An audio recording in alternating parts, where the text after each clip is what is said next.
pessoal, tudo bem? Como é que vocês estão? Prontos para mais uma aulinha de literatura? Espero que sim, vamos iniciar nossa semana muito bem, né? Então, em últimas aulas a gente falou muito sobre a questão da literatura medieval, certo? Sobre a questão do que é o trovadorismo, do que é o humanismo, né? Do classicismo. E hoje a gente vai colocar todo o nosso conhecimento em prática, tudo bem? Comecei então a nossa aula com essa imagem, né? Mostrando pra gente exatamente sobre a questão de uma literatura muito antiga, né? Hoje a gente vai colocar em jogo todo o nosso conhecimento a respeito das cantigas trovadorescas, ok? Acima de tudo, a gente vai relembrar também o que foram as novelas, né, de cavalaria, a questão dessa busca pelo Santo Graal, de que cada ponto específico, por exemplo, de uma saga, não somente o cavaleiro, mas também a espada, a questão da glória, tudo tem um significado por trás. E hoje a gente vai aprender um pouquinho a respeito disso, tudo bem? Então, já tá preparado? Pegou seu material? Eu já peguei o meu. Vamos lá? Qualquer coisa que você quiser, pode ir passando o vídeo bem devagarzinho, voltando, pausando, e aí cada um tem o seu tempo específico para ir acompanhando a aula como um todo, certo? Fique bem à vontade. Então, vamos começando. Abra por gentileza nessa abertura de capítulo maravilhosa, em 201, unidade 2. E ele já começou pra gente assim, ó. Literatura medieval, ok? Acompanha comigo a leitura do seu livro, certo? E ele diz assim: a literatura do mundo ocidental originou-se nas manifestações literárias gregas, ok? Nenhuma novidade até então. Passando pelas cantigas provençais, época em que a literatura oral e a música estiveram intimamente relacionadas. Eu quero que você lembre, automaticamente, quando ele cita isso pra gente, da função do trovador, né? O trovador, ele produzia canções que, acima de tudo, era para esse meio palaciano, certo? E aí ele continuou. Conhecer as raízes desse processo é vital para que a gente entenda o percurso da formação da língua portuguesa. Cara, é muito além do que a gente imagina, né? A gente fica achando que é só esse meiozinho do que é a literatura, é muito além disso, ok? E aí acompanha comigo a primeira perguntinha. O nascimento da literatura em língua portuguesa mistura-se com o surgimento do próprio idioma.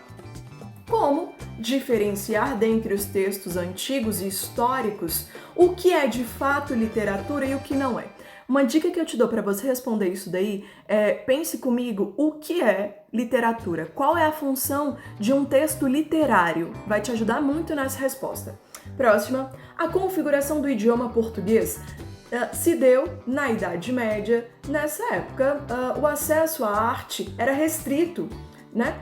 As classes populares não tinham acesso a ela. A gente estudou a respeito disso, principalmente a respeito da questão da pesquisa, né? Da busca pelo conhecimento, que era quase nada, ok? É possível dizer que nos dias atuais esse cenário se alterou. Então, essa imagem maravilhosa, analise-a, por favor. Você tem aí o engano das riquezas. E aí ele começa dizendo o seguinte: passando aqui para você acompanhando. Então acompanha comigo, por favor, agora mesmo. Se você quiser acessar um poema, um conto ou uma crônica, basta usar o seu smartphone. Obras de milênios de cultura humana estão à disposição na rede, aí o acesso está nas suas mãos. Mas nem sempre foi assim. Na Europa, durante a Baixa Idade Média, a sociedade era organizada em nobreza, clero e servos. Todo mundo lembra disso. Essas relações de poder criaram um imenso abismo cultural. Os membros do clero eram letrados, isto é, sabiam ler e escrever. Mas é interessante quando a gente começa a analisar isso, porque muitas vezes você tinha uma galera que tinha um dinheiro, só que não tinha conhecimento das coisas, certo? E aí ele continua. Os nobres recebiam instruções dadas por quem tinha, né, uma questão de formação, acima de tudo. Como então a literatura se desenvolveu nessa época? De fato, a literatura sempre esteve presente na vida, no cotidiano das pessoas, de todas as classes sociais. Aí ele veio com a primeira perguntinha para você. Como você imagina a vida na época medieval? Como é que você imagina a questão da vida, de como era a questão das classes, dessa divisão? Próxima. Observe a tela que ilustra o capítulo. O que ela representa sobre o próprio período? O que essa tela representa sobre o próprio período? Levante hipóteses. Quais seriam os valores na relação entre gêneros cultivados nessa época? Quais seriam a questão da relação dos gêneros em si, né? Dos gêneros que você estudou na última aula também, viu? Vamos lá, passando. Fique à vontade, você pode responder no seu caderno, no seu livro. Cantiga, texto em foco, ok? Página 203.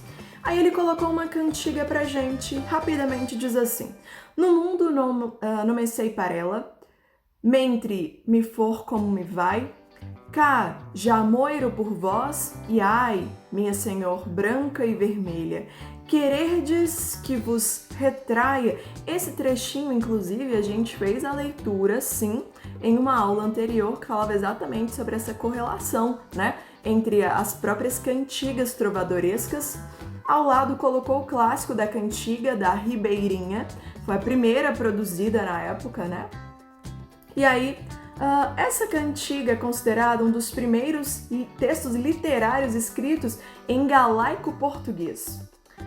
Você reconhece o idioma português no texto original? No texto original, você encontra palavras, traços da própria língua portuguesa? Coloca pra gente. Esse texto pertence ao gênero lírico. Qual era a questão do gênero lírico? Os traços, a questão do que? Do sentimentalismo que é colocado, nasceu para ser produzido em versos, estrofes, ok? Que características desse gênero podem ser identificados no poema? Analise e anota pra gente. É possível inferir o tema do poema, ou seja, sobre o que se trata, qual é o foco, para quem foi produzido? Você consegue identificar isso? Coloca pra gente. Vamos passando com calma. Página 210. Valéria, mas e essas páginas que a gente está pulando? Pessoal, essas páginas que a gente está pulando são do próprio conteúdo, que inclusive você já tem todas as anotações no seu caderno, ok? Mas por favor, faça a leitura delas. Utilize o seu marca-texto, vai grifando tópicos importantes, mas tudo eu garanto que você vai lembrar e qualquer coisa você pode voltar também nas suas próprias anotações, tá certo? Aplicando conhecimentos, página 210, porque é exatamente isso que a gente está fazendo na aula de hoje, é aplicando tudo que a gente já estudou a respeito do trovadorismo, das canções como um todo, fechou? Olha lá, texto 1, ele coloca pra gente um poeminha do Dom Diniz. No texto 2, também do Dom Diniz, a questão da continuação. E aí lá na questão 1 ele disse o seguinte: ambas as composições são do autor, né, Dom Diniz. Entretanto, o texto 1 é uma cantiga de amor. Valéria, eu não lembro qual traço tem uma cantiga de amor. Lembre-se de que ela tem como fundamento o eu lírico masculino. É produzido para literalmente encantar uma donzela, engrandecê-la, né? Trazer essas características da mulher. E aí ele continua. Do texto 2 é uma cantiga de amigo. Lembrando, cantiga de amigo tem como eu lírico feminino, fechou? E aí ele colocou quem é o eu lírico e a quem ele se dirige em cada texto. Você vai identificar, colocar para quem está sendo produzido, os traços, onde você encontrou isso. B. Há em uma das canções o emprego da técnica do paralelismo de estrofes e do lexapren. Aponte e comprove. Você vai voltar nas páginas anteriores, vai analisar bonitinho essa questão de como identificar e vai no seu poema, ok? 2. De que forma as relações de vassalagem típicas do sistema feudal podem ser observadas no texto 2. Valéria, eu não lembro o que é vassalagem. O ser vassalo é aquele ser que ele serve o outro. Acima de tudo, dentro da literatura, o vassalo ele serve a donzela, a amada. Olha 3. Leia os versos retirados da canção Queixa, de Caetano Veloso. Princesa, surpresa, você me arrasou, serpente, nem sente que me envenenou, senhora, e agora me diga aonde eu vou. Embora seja uma canção composta em 1982, é possível identificar nela características das cantigas medievais. É engraçado quando ele trabalha com isso, porque agora, 2020, várias canções produzidas, canções românticas, a gente consegue sim caracterizá-las como canções trovadorescas, por exemplo. Por quê? Porque tem traços de canções medievais, né? Relacionando-a com as produções do período, como você a classificaria? Seria uma canção de amor, de amigo, escárnio, maldizer? É assim que você vai fazer a análise, tudo bem? Vai te ajudar? Agora, passe por gentileza aí para a síntese. Valéria, por que para síntese? Porque eu quero que você coloque em cima aqui, ó, ao lado de síntese, importante, dica para a vida. Por quê? O livro colocou pra gente uma síntese que eu adorei. Literalmente, eles dividiram pra gente todos os traços importantíssimos de cada canção, de cada grupo específico, sendo da lírica e sendo da satírica. Então, ao lado de síntese, você coloca aí, por favor, importante. E aí, ele colocou um grupinho das cantigas de amor, influência provençal, eu lírico masculino, cara, tudo isso você já sabe, show! Só que na hora de você parar pra estudar pra uma prova, estudar por paz, você só de analisar partes de síntese já te ajuda muito, porque você não fica perdendo tanto tempo lendo várias páginas de livro, certo? Então, assim, te ajuda a produzir um mapa mental a respeito disso, ok? E quem for produzindo um mapa mental de vários conteúdos aí de literatura, vai postando, marcando lá a escola, #Valéria e tudo mais, e eu vou acompanhando, adoro ver produção de mapa mental. Acho super válido, super importante quando a gente para estudar e, acima de tudo, quando a gente consegue agregar o conhecimento de uma forma mais sintética, fechou? Por favor, abre esse capítulo que eu sou apaixonada por ele. Página 213. Ele começa, então, com uma imagem, sim, você tem o cavaleiro e você tem literalmente a donzela ao lado dele, certo? Para quem não lembra um pouquinho sobre as novelas de cavalaria, esse capítulo ele é específico para isso, para recontar pra gente, para especificar cada tópico. E aí eu começo com a leitura, acompanha comigo. Armado para honrar e proteger, o cavaleiro é símbolo do mundo medieval. Eu já começaria grifando isso, importantíssimo. Sua presença inspira confiança, porque há destreza em suas armas e retidão em seu caráter. Suas andanças evocam duelos, aventuras e corações ardentes. Ainda que muralhas se vejam ameaçadas, o brilho de sua armadura acende a esperança de que todo o mal poderá ser vencido. É muito interessante quando a gente para analisar a figura do que é o cavaleiro, porque isso é transformado em sonho de muitos homens. Por quê? Porque ele é um guerreiro, ele vai em busca de algo que não somente para ele, mas para todo um reinado, é em prol de algo para os outros também, né? Então, assim, é uma figura que precisa ser engrandecida, principalmente para a época, ok? E aí ele colocou na imagem, a dama envolve com um lenço vermelho o braço do cavaleiro que está prestes a partir. O que esse gesto pode significar entre os dois? Acima de tudo, dela para com ele, né? Próxima. Os cavaleiros medievais representam um modelo de ser humano superior e nobre. Você acha que os heróis de hoje conservam um perfil parecido? Por que será que as histórias de cavaleiros tão antigas, tão específicas de uma época e de remotos costumes, ainda fascinam leitores nos nossos tempos? Tem muita gente que ama, acima de tudo adora assistir sagas como o Rei Arthur, a questão da busca pelo Santo Graal, da Távola Redonda. Então, assim, são tópicos super legais pra gente poder até assistir um pouquinho nesse tempo, né, de quarentena e tal. Pesquisa um pouco depois, garanto que você vai gostar. Abre aí, 214. Na página 214, o Código da Cavalaria.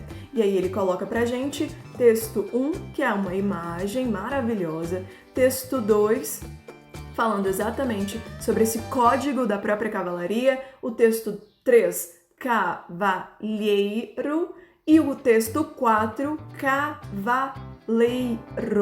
Valéria, qual é a diferença? A gente tem que saber, hein? Vamos lá, próxima.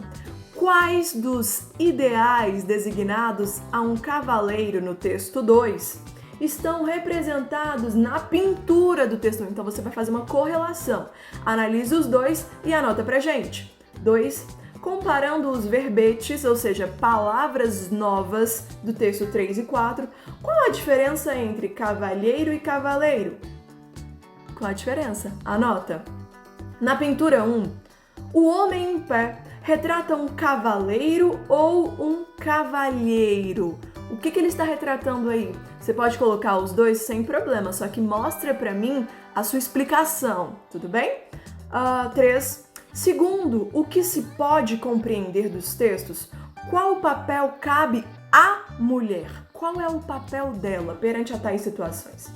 De que modo geral, que valores, né, sociais e culturais acerca da mulher são expressos nessas representações, os valores, a função dela como um todo, ok? Vamos lá, abra por gentileza aí na página 215. Coloca em cima da 215, importantíssimo. Por quê? Porque traz tudo o que é uma novela de cavalaria e ele começa assim: a novela corresponde a um gênero textual que se diferencia do conto e do romance, ok? Por conta da própria extensão, né? É mais extensa, tem mais núcleos, por isso que é conhecido como novela. Analisa, acima de tudo, o que é passado hoje em vários canais, né? São vários capítulos que duram meses, certo? Então, assim, é muito mais grandioso. E aí, em tópicos, né, em negrito, aí ele colocou pra gente como é que é essa organização das novelas, beleza? Passando, por gentileza, na página 219. Na página 219, ele trouxe pra gente, então, o Aplicando Conhecimento, ok? No Aplicando Conhecimento, trouxe, então, observe a reprodução da tela a seguir do artista italiano Vittore Carpaccio. Vamos lá, você vai analisar, bem bacana, a questão de cada tópico importante, que eu tenho certeza que você fez a leitura nas páginas anteriores. O cavaleiro representado em pé expressa uma atitude de estabilidade e prontidão. Que elementos contribuem, elementos segundo a imagem que você analisou, né, indicam isso? B. Na tela percebe-se em destaque, no detalhe, a inscrição do latim Malo mori quam feudari, que quer dizer melhor morrer que se desonrar. Forte essa frase, hein? Qual é a relevância desse ideal para um cavaleiro? Qual é a importância disso tudo para um cavaleiro? Seria mais ou menos isso. 3 características centrais listadas a seguir definem a sociedade medieval. Explique como elas são demarcadas nas novelas de cavalaria. Primeiro, questão do feudalismo, a sociedade organizada em feudos, isso você vai explicar um pouquinho a respeito. O teocentrismo, como é que era isso, essa relação, né, da sociedade com essa visão teocêntrica, visão de Deus no centro do pensamento. E a aristocracia, o governo feito por e para o nobre. Olha isso, hein? Pessoal, eu peço que você, acima de tudo, faça com muita calma, cautela as questões discursivas e depois faça as questões objetivas também, ok? Eu vou ficando por aqui, um grande beijo para todo mundo, excelente semana para você, fiquem bem, viu?